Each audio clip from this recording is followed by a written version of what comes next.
লক্ষ্মীপুরের রামগতি এবং ভোলার বোরহানউদ্দিনে পৃথক দুটি অভিযানে বিপুল পরিমাণ নিষিদ্ধ পলিথিন জব্দ করেছে কোস্টগার্ড। লক্ষ্মীপুরের রামগতি থানাধীন সেকান্তর এলাকায় গত মঙ্গলবার বিকাল ৫টায় কোস্টগার্ড আউটপোস্ট রামগতি কর্তৃক গোপন সংবাদের ভিত্তিতে একটি বিশেষ অভিযান পরিচালনা করা হয়। অভিযান চলাকালীন উক্ত এলাকায় সন্দেহজনক একটি বাসে তল্লাশি চালিয়ে প্রায় ২,৮৬,০০০ টাকা মূল্যের ৭১৫ কেজি অবৈধ পলিথিন জব্দ করা হয়। এ সময় প্রকৃত মালিক না পাওয়ায় কাউকে আটক করা সম্ভব হয়নি।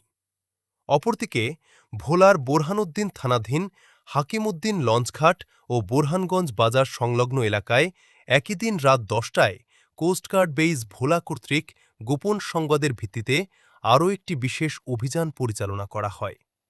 অভিযান চলাকালীন উক্ত এলাকায় একটি গোডাউনে তল্লাশি চালিয়ে প্রায় ৬ লক্ষ টাকা মূল্যের ১,৫০০ কেজি নিষিদ্ধ পলিথিন জব্দ করা হয়। এ সময় কোস্টগার্ডের উপস্থিতি টের পেয়ে গোডাউন মালিক পালিয়ে যাওয়ায় কাউকে আটক করা সম্ভব হয়নি। জব্দকৃত পলিথিন ভোলা জেলা পরিবেশ অধিদপ্তরের নিকট বিনষ্ট করার জন্য হস্তান্তর করা হয়।